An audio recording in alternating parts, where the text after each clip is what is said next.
Welcome guys once again. आज हम 2016 में आई मूवी स्नोडन को एक्सप्लेन करने जा रहे हैं, जो कि एक थ्रिलर मूवी है और ये movie actual event based movie है।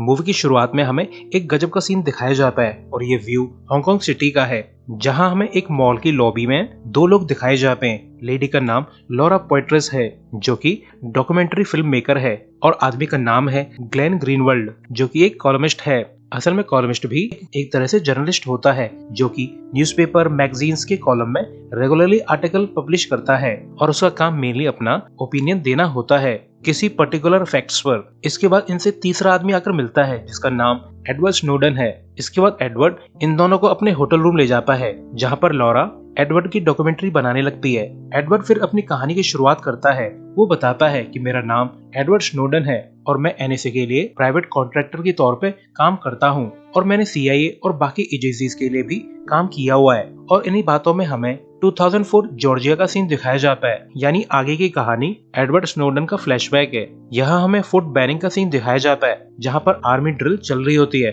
और इन्हीं सोल्जर्स में एडवर्ड भी मौजूद है, जहाँ पर स्पेशल फोर्सेस रिक्रूट्स की ट्रेनिंग चल रही होती है। एडवर्ड ट्रेनिंग में जी जान से मेहनत करता है, मगर एक दिन एडवर्ड बेड से उतरते वक्त गिर जाता है और उसके पैर में गहरी चोट आती है। इसके बाद एडवर्ड को ट्रीटमेंट के लिए ले जाया जाता है, जहाँ पर डॉक्टर एडवर्ड को क्लियर कट बता देता है कि अगर तुम मिलिट्री ट्रेनिंग जारी रखोगे तो तुम्हारी पैर की हड्डियों का चूरा बन जाएगा। यानी अब एडवर्ड को मिलिट्री से डिस्चार्ज किया जाने वाला है। इसके कुछ समय बाद एडवर्ड सीआईए ज्वाइन करने का ट्राई करता है, जहाँ पर उसके काफी टेस्ट होते हैं, जैसे lie detector test, psychological test वगैरह वगैरह। एडवर्ड सभी टेस्ट में पास हो जाता है। एडवर्ड का लास्ट इंटरव्यूअर अपने आप को कॉर्बिन ओब्राइन नाम से इंट्रोड्यूस करता है और कहता है कि तुम मेरी क्लास ज्वाइन करने वाले हो, यानी मैं तुम्हारा इंस्ट्रक्टर हूँ। इसके बाद हमें 2006 वर्जीनिया का सीन दिखाया जाता है, और यहाँ हमें सीआईए ट्रेनिंग सेंटर दिखाया जाता है, जहाँ एडवर्ड की मुलाकात हैंक फॉरेस्टर नाम के आदमी से होती है, जो कि यहाँ पे प्रोफेसर है। हैंक एडवर्ड को काफी सारा गुड स्टफ दिखाता है, जो अब न्यू टेक्नोलॉजी की वजह से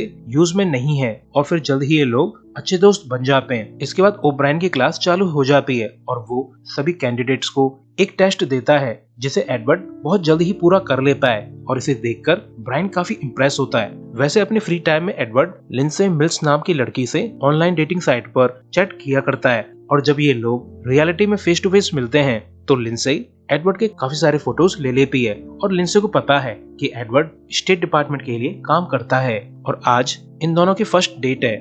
नेक्स्ट क्लास में ब्रायन सभी को FISA यानी कि फॉरेन इंटेलिजेंस सर्विलांस एक्ट के बारे में बताता है कि ये act specially foreign intelligence collection के लिए बनाया गया है, जहां FISA कोर्ट्स बिना आम पब्लिक को अलर्ट किए सीक्रेट एजेंसीज को पॉसिबल स्पिनेज और टेररिज्म टारगेट्स पर सर्विलांस रखने का वारंट दे सकती है। वैसे एडवर्ड अपने फ्री टाइम में अक्सर हैंक से मिलता रहता है।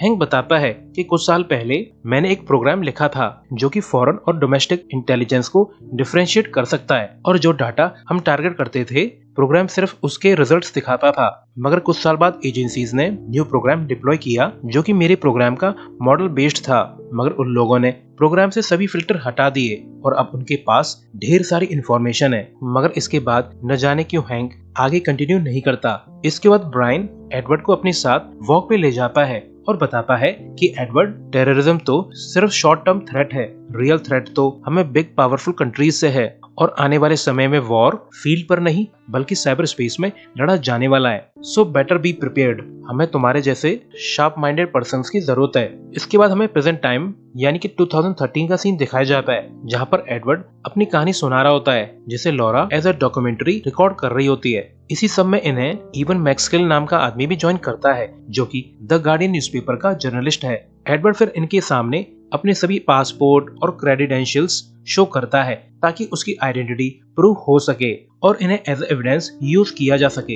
एडवर्ड बोलता है कि मेरी स्टोरी पब्लिश होने के बाद मुझे शायद ट्रेटर घोषित कर दिया जाएगा, मगर मैं फिर भी ये स्टोरी पब्लिश करवाना चाहता हूँ, ताकि पब्लिक डिसाइड कर सके कि मैं गलत हूँ या फिर गवर्नमेंट एजेंसीज कुछ गलत कर रही हैं। एडवर्ड फिर इवन को एक SD कार्ड देकर बोलता है कि इसमें ब्रिटिश इंटेलिजेंस से रिलेटेड इंफॉर्मेशन है, बेटर होगा कि इसे ऑफलाइन ही चेक करो। एजेंसीज को जल्द ही पता चल जाएगा कि मैंने क्या किया है, और वो लोग मेरे पीछे जरूर आएंगे, और उन्हें तुम लोगों के बारे में भी पता चल ही जाएगा। So are you ready to risk everything? जिसका जवाब सिर्फ और सिर्फ खामोशी थी। इसके बाद एडवर्ड सभी को अपने लैपटॉप पर एक्स की स्कोर प्रोग्राम दिखाकर बोलता है कि मैं सबसे पहली बार इस प्रोग्राम के कांटेक्ट में तब आया था जब मुझे मेरे फर्स्ट असाइनमेंट के लिए जेनेवा भेजा गया था।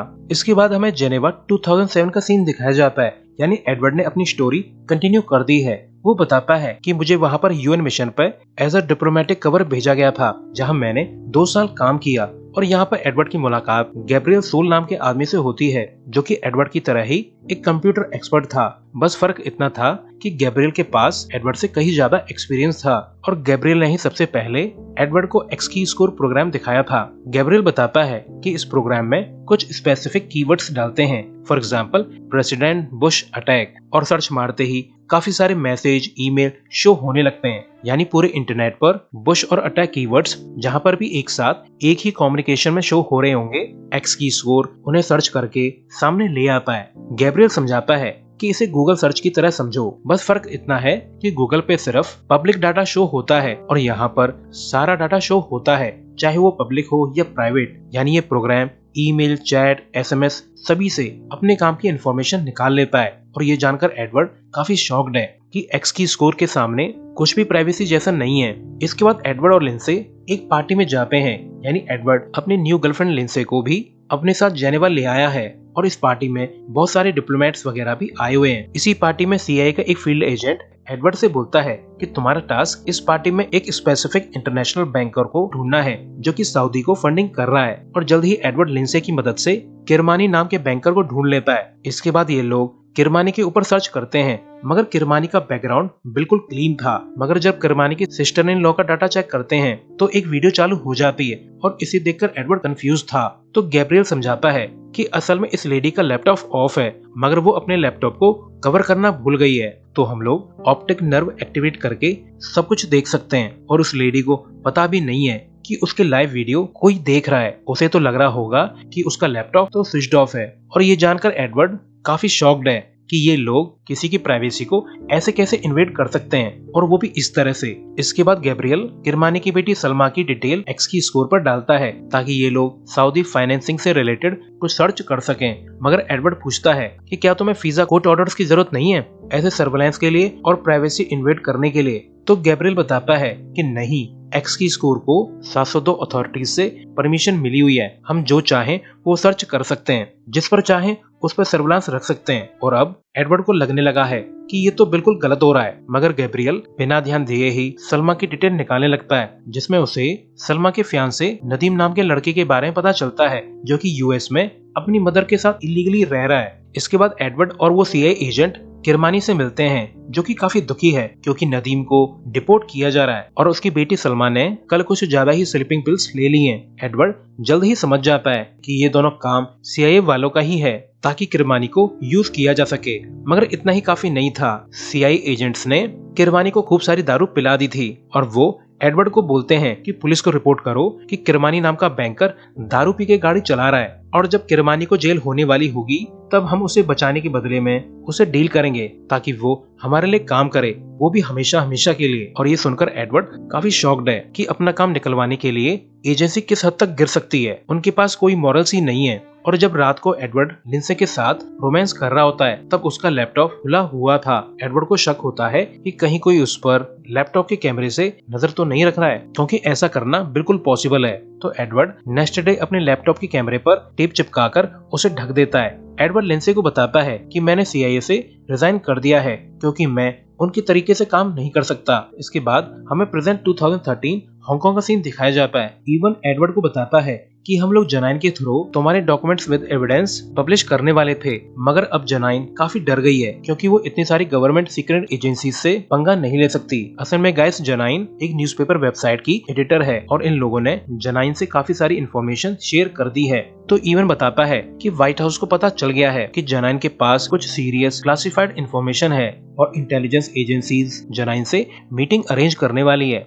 और वो भी कुछ ही घंटों में। और उन्हें जल्द ही पता चल जाएगा कि जनाइन को क्लासिफाइड इन्फॉर्मेशन हम लोगों से मिली है। तो हमें जल्दी से डिसाइड करना होगा कि हम लोग इन डॉक्यूमेंट्स को कैसे पब्लिश करने वाले हैं। हम लोग विकिलीक्स की तरह सब कुछ डंप नहीं कर सकते। और जब लॉरा एडवर्ड की तरफ कैमरा पॉइंट कर रही होती है तब एडवर्ड अनईजी फील कर रहा होता है तो लॉरा इसका रीजन पूछती है तो एडवर्ड बोलता है कि मैंने कैमरे के थ्रू बहुत सारे लोगों को देखा है, तो मुझे डर है कि कहीं मुझे कोई कैमरे से देख तो नहीं रहा है। एडवर्ड बताता है कि सीआईए छोड़ने के बाद मैं डेल कंपनी के लिए काम करता था और मैं जापान में पोस्टेड था, जहां पर मुझे एनएसए के कंप्यूटर सिस्टम को अपग्रेड करना पड़ता था। तो मैंने उन कंप्यूटर्स में बहुत सारी इंफॉर्मेशन देखी थी, मेरा मतलब बहुत सारी। इसके बाद एडवर्ड की स्टोरी कंटिन्यू होती है और हमें 2009 टोक्यो का एयरबेस दिखाया जाता है, जहां पर एडवर्ड अपने हाईफाई सिस्टम पर एक बैकअप सिस्टम बिल्ड कर रहा था जिसका नाम एपिक शेल्टर है, जो कि एज नेम सेज डाटा का बैकअप करता था ताकि किसी कैटास्ट्रोफिक इवेंट में अगर डाटा डिस्ट्रॉय हो जाए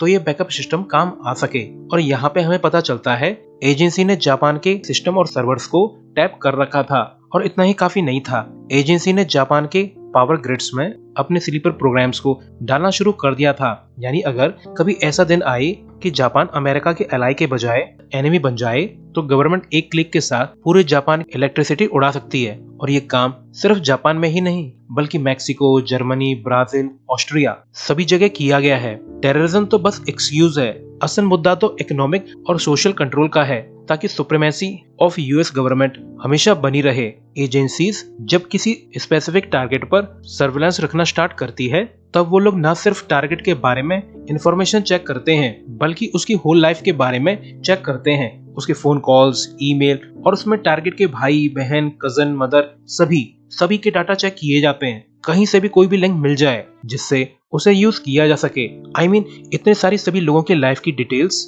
आपने देख ली, चाहे वो पब्लिक हो या प्राइवेट, चाहे वो मीटिंग हो या इंटीमेट रिलेशन, और ऐसे ही target to target surveillance chain चलती रहती है। और अपना डाटा निकालने के लिए एक सर्च रिजल्ट निकालने के लिए मिलियंस ऑफ पीपल की प्राइवेसी इन्वेड की जाती है, सिर्फ इसलिए क्योंकि उनके किसी रिकॉर्ड में हमारे सर्च कीवर्ड से रिलेटेड कुछ डाटा मौजूद है, चाहे वो काम का हो या न हो। यानी एनएसए दुनिया के सभी सेलफोन्स को ट्रैक कर रही है और आपके बिना कुछ जाने आपकी सारी लाइफ एनएसए के डाटाबेस में सेव होती जा रही है, जिससे वो लोग जब चाहे तब देख सकते हैं। इसके बाद प्रेजेंट टाइम में एडवर्ड लॉरा को बताता है कि जब मैं जापान में था तब मेरे साथ वहाँ पर लिंसे भी मौजूद थी, और फिर आगे की स्टोरी फ्लैशबैक में चालू हो जाती है जहाँ लिंसे ने अपने लैपटॉप में अपने कुछ न्यूड पिक्स सेव कर रखे थे। तो एडवर्ड लिंसे से कहता है कि तुम इन पिक्स को डिलीट कर दो, और लिंसे इसके अंगेस्ट थी क्योंकि उसे लगता है कि इन फोटोज को उसके और एडवर्ड के अलावा और कोई नहीं देख सकता। तो इन्हीं बातों पे एडवर्ड और लिंसे के बीच में झगड़ा चालू हो जाता है। लिंसे को लगता है कि एडवर्ड काफी वियर्ड बिहेव कर रहा है कि ये मत करो, वो मत करो, जैसे हर समय उन पर कोई नजर रख रहा है, और इन दोनों में झगड़ा कुछ ज्यादा ही बढ़ जाता है और इस तरह इन दोनों के बीच का रिलेशन खत्म हो जाता है। और फिर हमें 2011 कोलंबिया मैरीलैंड का सीन दिखाया जाता है, और अब एडवर्ड भी जापान छोड़कर मैरीलैंड आ गया है क्योंकि लिंसे के जाने के बाद से वो वहाँ पे अकेला पड़ गया था। तो एडवर्ड मैरीलैंड में लिंसे से मिलने आया है ताकि वो लोग अपने रिलेशनशिप को फिर से रिकंडल कर सकें और हैप्पी लाइफ जी सकें। एडवर्ड ने हर वो काम किया जैसा लिंसे को पसंद था ताकि वो लोग खुश रह सकें। लगभग 2012 में एडवर्ड को एनएसए के 3 हाई लेवल ऑफिशियल्स के बारे में पता चलता है जो कि कई साल से एजेंसीज के खिलाफ कंप्लेंट्स फाइल कर रहे थे कि एजेंसी अपनी पावर और अथॉरिटीज का एब्यूज कर रहे हैं। मगर न जाने क्यों एफबीआई ने बिना रीजन के ही उन 3 ऑफिशियल्स के घर को रेड कर दिया। और ऐसे ही थॉमस नाम का एक आदमी था जिसने सिस्टम के अंडर रहकर सिस्टम को चेंज करने का ट्राई किया, मगर स्टेट ने उस पर स्पिनेज के चार्जेस लगाकर उसे बर्बाद कर दिया। इस बाद एडवर्ड की मुलाकात ब्राइन से होती है जो उसे हंटिंग पे ले जाता है और बताता है कि एनएसए में एक न्यू प्रोग्राम चालू हुआ है, वो लोग चाइनीज साइबर डिवीजन के खिलाफ कुछ करने वाले हैं, क्या तुम इस प्रोग्राम में शामिल होना चाहोगे? मगर अब एडवर्ड सीआईए, एनएसए या किसी भी एजेंसीज के लिए डायरेक्टली काम करना नहीं चाहता। इसके बाद ब्राइन एडवर्ड को एनएसए के डिप्टी डायरेक्टर से मिलवाता है जो उसे एपिक शेल्टर प्रोग्राम के बारे में बताता है। तो ये सुनकर एडवर्ड दंग रह जाता है कि उसी का ही डेवलप किया हुआ प्रोग्राम एजेंसीज के पर्सनल एजेंडास के लिए यूज किया जा रहा है। एक दिन एडवर्ड लिंसे को बताता है कि मैं ब्राइन और एनएसए के डिप्टी डायरेक्टर से मिला हूँ, वो लोग मुझे हवाई में न्यू जॉब ऑफर कर रहे हैं। मगर तभी अचानक से एडवर्ड की तबीयत खराब हो जाती है, तो ये लोग चेकअप के लिए जाते हैं। डॉक्टर इन्हें बताती है कि एडवर्ड को एलिप्सिया नाम की बीमारी है जो कि काफी सीरियस है। तो लिंसे एडवर्ड से कहती है कि चलो हवाई शिफ्ट हो जाते हैं, वही तुम्हारा इलाज करवाएंगे। यानी वो एडवर्ड को उसके न्यू जॉब ज्वाइन करने के लिए परमिशन दे रही है। इसके बाद हमें प्रेजेंट टाइम में 2013 का सीन दिखाया जाता है जहां ये लोग जेनाइन से वीडियो चैट कर रहे होते हैं जो कि व्हाइट हाउस में एजेंसी से मीटिंग करके आई है और वो एडवर्ड के डॉक्यूमेंट्स को पब्लिश करने से हेजिटेट कर रही है। तो ये जानकर ग्लेन और बाकी लोगों को गुस्सा आ जाता है। ग्लेन जनाइन से कहता है कि तुम एजेंसी से मिलने के बाद भी हेजिटेट कर रही हो, तुम बस कोई भी रिस्क लेना नहीं चाहती। वहाँ सीआई को हमारे बारे में पता चल चुका है और वो लोग हमारे होटल रूम पर हमला कर सकते हैं और हम कभी भी मारे जा सकते हैं और तुम्हें तो बस अपने कैरियर की पड़ी है, भाड़ में जाओ तुम, हम अपने आप ही कोई रास्ता निकाल लेंगे। तो जनाइन कुछ सोचकर बोलती है कि ओके, अपने डॉक्यूमेंट्स रेडी रखो, हम उन्हें आज ही पब्लिश करने वाले हैं। इसके बाद हमें 2012 हवाई का सीन दिखाया जाता है, यानी एडवर्ड अपनी स्टोरी कंटिन्यू कर रहा है और एडवर्ड जहाँ पर मौजूद है उसे द टनल कहा जाता है, जो कि एनएसए का ऑपरेशन सेंटर है। और इसी सेंटर में एडवर्ड की मुलाकात गैब्रियल सूल से होती है।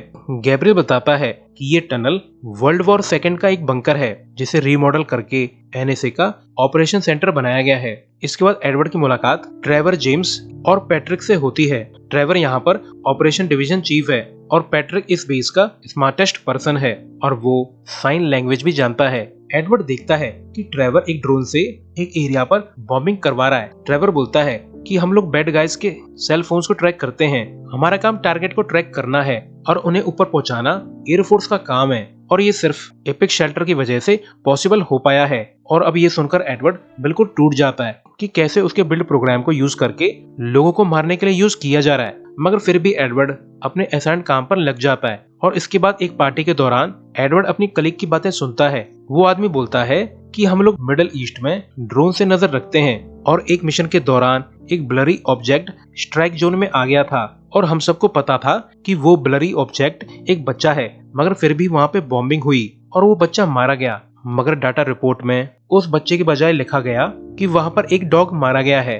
मगर इतना भी काफी नहीं था। जब उस बच्चे का फ्यूनरल हो रहा था वहाँ पर उसके रिलेटिव्स रो रहे थे, मगर तब हमें ऊपर से ऑर्डर आए और उन सभी को भी फ्यूनरल के दौरान उड़ा दिया गया। और डर्टी पार्ट ये है कि रिपोर्ट में उन लोगों को एज अ ह्यूमन लाइफ भी रिकॉर्ड नहीं किया गया। और अब तो आदत सी हो गई है, ये सब देखना डेली रूटीन हो गया है। Clearly all of us are criminal, मगर हम तो गवर्नमेंट के लिए काम कर रहे हैं, तो हम लोग बैड गाइज होते हुए भी on the record good guys हैं। और इसी पार्टी के दौरान एडवर्ड नोटिस करता है कि लिंडसे किसी आदमी के साथ हंसकर बातें कर रही है और ये देखकर एडवर्ड जेलस फील करने लगता है। इसके बाद एक दिन एडवर्ड ब्रायन से वीडियो कॉन्फ्रेंस करता है। ब्रायन एडवर्ड के काम की काफी तारीफ करता है और कहता है कि फिकर नॉट, लिंडसे का उस आदमी के साथ कोई रिलेशन नहीं है। तो ये सुनकर एडवर्ड समझ जाता है कि ब्रायन उस पर और लिंडसे पर नजर रख रहा है। तो एडवर्ड लिंडसे को बोलता है कि बेहतर होगा कि तुम मैरीलैंड वापस लौट जाओ, क्योंकि सीआईए का एक सीनियर ऑफिसर तुम्हारे फोन कॉल ईमेल